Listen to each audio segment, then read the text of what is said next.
Et cet invité aujourd'hui, c'est vous, Patrick Chauvel. Bonjour. Bonjour. Merci beaucoup d'être sur ce plateau. Photographe de guerre, rapporteur de guerre, c'est ainsi que vous aimez vous présenter. Vous avez fait en 1992 la couverture du premier numéro de l'album de Reporters sans frontières. C'est à votre travail que rend hommage le dernier numéro qui est sorti au mois de mars et qui est là. Sans photo pour la liberté de la presse que l'on célèbre aujourd'hui ce mardi 3 mai. Patrick Chauvel, votre vie n'est pas une myriade de chiffres, mais tout de même, 50 ans de carrière, plus de 34 guerres et une mission encore il y a quelques semaines en Ukraine, on va y revenir. Albert Londres, notre maître à penser à tous, disait qu'il fallait porter la plume dans la plaie. Vous la plaie, vous la photographiez. Oui, je la photographie, je fais aussi des documentaires et puis après, écrire des livres, c'est aussi continuer les reportages. Donc moi, la passion, c'est de raconter ce que je vois, d'être un peu la voix des gens qui ne peuvent pas nous parler parce qu'ils sont loin ou qui ne peuvent pas voyager ou qui sont dans des situations de guerre. Et à travers cet album qu'a fait RSF, on continue de raconter l'histoire en ouvrant les pages au fur et à mesure où on se rappelle que ce qui s'est passé ou ce qui se passe encore en Tchétchénie ou ailleurs. Et donc on n'arrête jamais en fait. Quelques-unes des photos de cet album défilent derrière nous. Cette envie de terrain, Patrick Chauvel, elle est venue très jeune. Vous aviez même pas 20 ans. Vous êtes allé couvrir la guerre des 6 jours. Vous dites qu'à cette époque-là, les photos d'ailleurs que vous en avez rapportées étaient pas dingues. Vous dites qu'au début, la photo, en fait, c'était le prétexte. Vous, ce que vous vouliez, c'était aller sur le terrain. Au début, c'était le goût de l'aventure. J'avais quand même... Mon père était grand reporter. Jean-François Chauvel, il était au Figaro. Mon grand-père était diplomate. Il a participé aux accords de Genève, donc l'histoire est là, l'histoire avec un grand H. Leurs copains, c'est Joseph Kessel, Pierre Schendorfer, Lartegui. Donc c'est que des gens qui racontent des histoires incroyables, qui les vivent et qui les racontent bien, c'est leur métier. Donc à un moment donné, on veut tuer le père, donc on veut faire mieux. Donc je suis allé voir, je leur ai demandé, je leur ai dit que je voulais aller au Vietnam. Ils m'ont dit, vas-y, on va voir ce que tu as dans le ventre. Alors effectivement, au début, c'est une aventure personnelle. On est avec les soldats américains au Vietnam, en hélicoptère, etc. Et puis un jour, on a un témoignage. Moi, j'ai eu le témoignage d'un commissaire politique nord-vietnamien il était prisonnier des Américains. Il m'a parlé de son combat. Alors, il m'agaçait un peu parce qu'il m'avait tiré dessus juste avant. Mais ça m'a troublé quand même. Je sentais que sa cause avait de bonnes raisons aussi. Et d'un seul coup, j'étais moins pote avec les Américains, pas forcément pote avec lui. Je me suis senti un peu seul. J'étais devenu journaliste. C'est ça, être seul. Être seul parce que normalement, on participe pas, on n'est pas avec... On est avec des gens pour les écouter, mais on doit rester impartial. C'est dur, c'est difficile. Alors on a nos idées, mais on doit photographier ce qu'on voit et on doit faire attention à essayer d'être au milieu si possible. Alors c'est impossible, mais... On va dire que l'idée, c'est ça. Au service, bien sûr, du média pour lequel on travaille, mais surtout de la vérité, en tout cas d'y tendre, et puis de l'histoire, quelque chose de plus grand que nous. Oui, puis c'est pas moi qui l'ai dit. La première victime de la guerre, c'est la vérité. Et notre rôle, c'est d'essayer de la trouver, de gratter, de chercher. Et hier soir, j'ai vu Adrien Jolm qui revient d'Ukraine. C'est compliqué de travailler là-bas, parce qu'en plus, les Ukrainiens... Évidemment, sont les agressés, mais ils ont du mal à laisser la presse travailler. C'est une armée disciplinée qui se méfie des appareils photo, des caméras, des téléphones portables, à forte raison d'ailleurs. Et il y a aussi d'ailleurs on va dire une génération de journalistes qui tweetent. J'aimerais bien leur dire d'arrêter de tweeter parce que c'est dangereux. On n'a pas besoin de dire à notre copine ce qu'on fait quand on est en Ukraine ou à nos amis sur Facebook pour être admirés. Normalement, on est là, le journaliste, c'est voir sans être vu et pas tout le temps parler de soi. On est là pour parler des autres. Et le tweet, c'est dangereux parce que ça va donner votre position. Et à ce moment-là, les Russes peuvent bombarder l'endroit où vous êtes. Vous êtes allé en Ukraine il y a quelques semaines. Je ne trahis pas en secret en disant que vous avez 73 ans aujourd'hui, Patrick Chauvel. Pourquoi vous aviez besoin encore d'y aller, d'aller au plus près ? C'est une guerre très importante qui participerait. On est en train d'assister à un changement d'époque. C'est la guerre la plus importante depuis la guerre de Corée, on va dire, depuis la Deuxième Guerre mondiale, ensuite la guerre de Corée. C'est la première fois dans toute ma carrière que je vois des des navires de ce tonnage coulés, des avions des deux côtés, des chars des deux côtés, des artilleries lourdes des deux côtés, des missiles des deux côtés. Enfin, c'est une guerre qui peut devenir la Troisième Guerre mondiale, si ce n'est déjà fait. Parce qu'en fait, on est en guerre contre les Russes. On ne le dit pas, mais à partir du moment où on envoie des canons César en Ukraine et que les Américains envoient des chars et des missiles anti-chars, etc., on se bat contre les Russes. Donc, on ne le dit pas, mais c'est nos armes quand même. Parce que ce que dit le reportage de guerre à contrario, c'est le miracle de la démocratie, par ailleurs, et de la paix. Oui, si on veut. Mais en tout cas, il faut contrer les Russes en ce moment. Je ne sais pas ce qui s'est passé, je ne sais pas pourquoi Poutine, d'un seul coup, décide d'envahir l'Ukraine. Oui, évidemment, il a peur de la démocratisation de la région, il a peur de l'OTAN, mais tout est faux. Toutes les informations données en Russie sont fausses. Au début, moi, j'ai voulu partir. J'avais demandé à Paris Match de partir en Russie. D'ailleurs, on avait obtenu, avec Elimi Blacher, la journaliste de Match, des visas presse russes. Parce que l'idée, c'était, 3 mois avant le conflit, c'était de montrer le patriotisme russe qui était en marche. Et je me rappelle, j'avais dit aux gens de Match, il prépare son peuple à la guerre, il va le faire, quoi. Et en fait, au moment où on est parti, ça a pris plus de 3 semaines pour avoir ce visa, ça a commencé à taper en Ukraine. Donc on a changé de direction. Donc j'ai pas pu faire ce reportage sur le patriotisme russe. Enfin, il y a quand même la cathédrale de l'armée où il y a des vitraux avec Staline, Poutine, il y a des tranchées autour pour exercer les mômes au combat. Enfin, il préparait son pays à la guerre. Et les soldats qu'on a interviewés en Ukraine, il y en a un qui avait 19 ans, c'est Nicolas Delesalle de Paris Match qui a interviewé le type. Il avait 19 ans, il ne savait pas qu'il était en Ukraine. Donc le moral de l'armée russe ne peut pas être bon si les soldats ne sont pas motivés, ils ne savent pas pourquoi ils sont là, alors que le moral des Ukrainiens est excellent.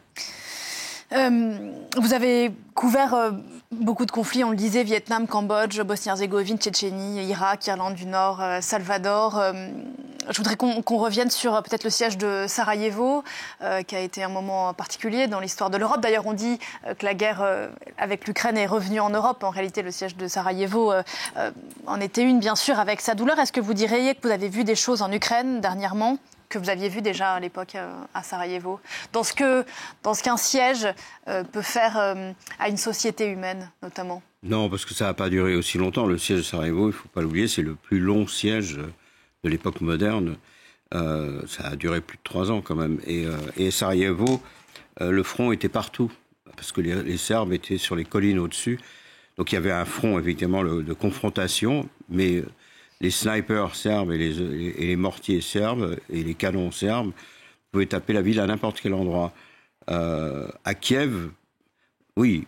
Je pense à Mariupol aussi, à ce qui s'est passé à Mariupol. Mariupol, oui. Mais Mariupol, c'est totalement détruit. Je veux dire, ça n'a rien à voir. Sarajevo a été énormément bombardé, mais pas à ce point-là. La seule ville que j'ai connue bombardée comme ça, c'était Grozny. Encore une fois, les Russes. C'est-à-dire que leur méthode, c'est de tout aplatir et ensuite d'avancer avec l'armée et les chars.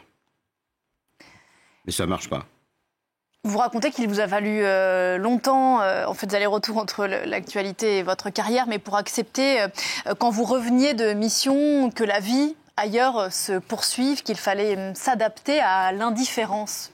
Comment on fait? On repart, en fait. Pour s'adapter à l'indifférence, il faut essayer de... Non, on ne peut pas rester parce qu'il faut... D'abord parce que les conflits se suivent. Ça n'arrête pas. Enfin, je dis la sécurité de l'emploi, si on peut dire. Ça n'arrête pas. Chaque fois, je me dis, bon là, je vais passer un petit peu de temps et j'ai un coup de fil. Parce que souvent, on voit plusieurs fois dans les mêmes pays. Donc j'ai un commandant ou un civil qui va m'appeler en disant, ça y est, c'est reparti, viens. Et comment on ne se fait pas happer par une forme de désespoir, de l'âme humaine, dans le fond? Non, parce qu'à chaque fois, que ce soit sur un conflit ou dans le monde de la paix, il y a des gens formidables. Et dans un conflit, il y a des gens qui se battent pour des causes auxquelles ils croient, qui ne sont pas forcément la mienne, hein. Et le courage, l'abnégation, l'envie prêt à se sacrifier pour leurs idées, moi, ça me rassure qu'il y ait des gens qui sont capables de faire ça, quoi. Les journalistes ont quasiment toujours été tués sur les terrains de guerre, mais est-ce que vous diriez qu'au début de votre carrière, par exemple au Vietnam, au Cambodge, ils étaient des victimes collatérales des combats, quand aujourd'hui ils sont devenus des cibles? Bien sûr qu'on est devenus des cibles, mais d'une certaine manière, ça prouve qu'on sert à quelque chose. Sans ça, pourquoi on essaierait de nous tuer ou de nous bloquer? Et justement, cet album RSF, ça sert à ça. C'est-à-dire que l'argent qui est récolté avec les ventes de cet album sert à aider les familles, à trouver des avocats, à financer des voyages, à faire venir des gens.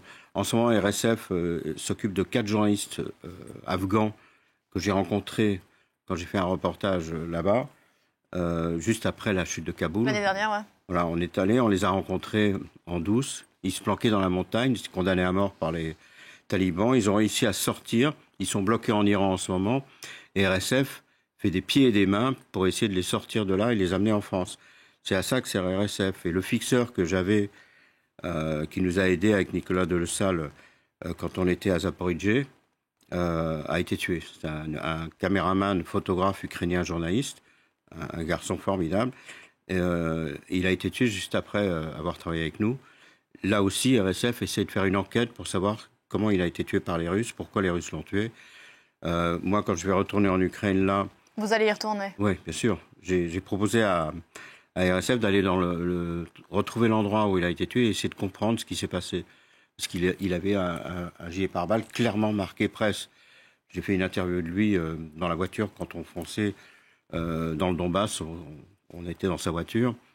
Et à un moment donné, pour rigoler, je lui ai demandé ce qu'il faisait. On faisait connaissance. Et j'ai toujours une GoPro et je filmais. C'est un espèce de carnet de route où il m'explique pourquoi il fait ce métier, pourquoi il est prêt à prendre des risques, etc. Et en fait, à un moment donné, on l'a perdu parce que quand il a su que ça tapait à Kiev, il nous a dit, il faut que je protège ma famille et je reviendrai travailler avec vous après. Il n'est pas revenu? Non, il a été tué, oui. Vous dites que quand vous avez dit à votre père que vous vouliez faire ce métier, il vous a dit 2 choses. D'abord, que vous auriez toute votre vie des problèmes d'argent. Vous dites que vous avez été riche d'autres choses. Et que la reconnaissance, c'était pour les journalistes morts.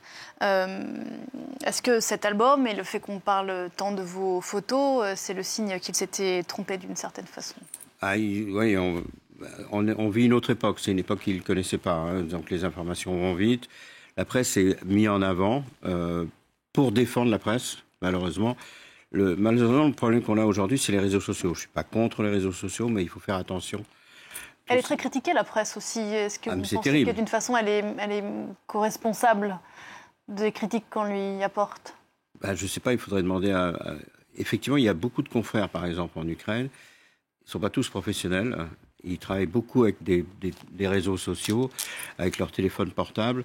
Ça rend les soldats ukrainiens nerveux, nous aussi, parce que quelquefois, ils balancent des informations qui ne sont pas vérifiées. Et du coup, à partir du moment où il y a des informations qui circulent dans tous les sens, les gens finissent par se méfier de nous. Il y a aussi des gens qui regardent que les réseaux sociaux. Il n'y a rien de vérifié sur les réseaux sociaux. On peut raconter absolument n'importe quoi. L'autre jour, j'ai vu des photos de cadavres et on disait que c'était en Ukraine. On a vérifié, c'était au Mexique. Travail de vérification. Et ça, c'est pas fait par les voilà. Et le problème des réseaux sociaux, c'est qu'on est doublé à droite et à gauche par les réseaux sociaux. Et du coup, les gens ne lisent plus les journaux. Ils regardent sur leur téléphone. Vous n'avez pas dit, Patrick Chauvel, à votre fils de choisir un autre métier, vous? Je ne peux pas lui dire de choisir un autre métier. Antoine Chauvel m'a suivi sur quelques reportages. Il est parti seul aussi. Mais là, pour le coup, ce qu'a dit mon père est vrai. Il est photographe indépendant. Et il n'a pas d'argent. C'est difficile. Donc, il fait un autre métier. Et quand il a de l'argent, il essaye de partir sur un reportage. En ce moment, il n'y arrive pas. Il est allé en Ukraine. Mais il n'a pas trouvé de journaux pour le supporter. Il est rentré faute d'argent, en fait. Et c'est un métier. Bon, on ne le fait pas pour l'argent. Enfin, il y a un minimum. Mais la presse est malade. Donc, beaucoup de journalistes et de photographes, maintenant, l'argent, il est passé du papier au mur. C'est-à-dire qu'ils pensent galerie, ils pensent expo, ils pensent livre, ils pensent tirage numéroté. Et ça, c'est un peu dangereux parce que c'est pas le support naturel de notre métier de raconter. Bon, c'est pas votre propos, en tout cas. Donc, on peut retrouver quelques-unes des dizaines de milliers de photos que vous avez prises tout au long de votre carrière dans ce magnifique album donc, de Reporters sans frontières. Patrick Chauvel, sans photo pour la liberté de la presse, qui est sorti au mois de mars, mais qu'on peut encore trouver en librairie. On a une pensée, évidemment, aujourd'hui particulière pour notre confrère Olivier Dubois et tous les journalistes dans le monde qui sont emprisonnés. Informer n'est pas un délit, il ne le sera jamais. Merci beaucoup, Patrick Chauvel, d'être venu ce matin sur le plateau de Paris Direct.